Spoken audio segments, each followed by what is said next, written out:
I'd love to hear from Philip about like how did this get founded? How did you get started? What is your story and background to this? Sure, I'd love to share that.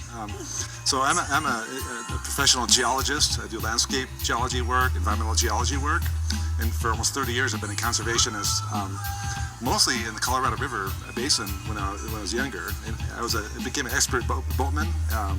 Coming down the Grand Canyon, I would lead 25-day trips, and I was contacted as a geologist and as a boatman by a film company that wanted to make a film about the Colorado River.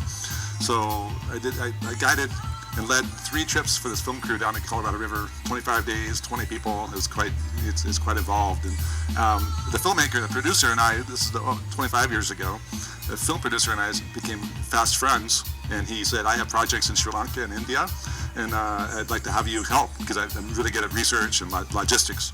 And so I did. We did 3 films in Sri Lanka, a couple in India, like almost 20 years ago. One was called Elephants of Paradise. It was about the elephants of Sri Lanka.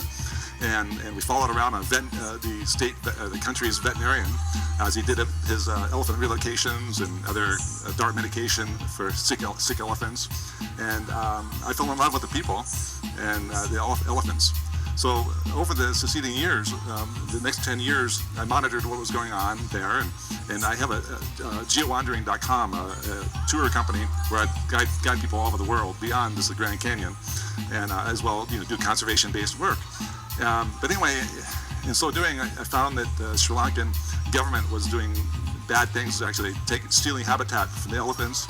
Elephants were suffering, the numbers were dropping, and I couldn't have that. So all of my profits were going to elephants from my tour company. And I thought, well, I should found a nonprofit to get others to also contribute. So we did. About 5-6 years ago, we established this nonprofit. So now all of our work is around Asian elephants. At the same time, too, everybody's concerned about African elephants, and I found nobody concerned about Asians.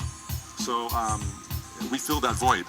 I spoke with the Department of Wildlife, the Director of Wildlife Health of Sri Lanka, and he said nobody's involved. Like BBC, Discovery Channel, World Wildlife Fund, they pay lip service, but they don't come and do anything. So I found this niche, and filled it.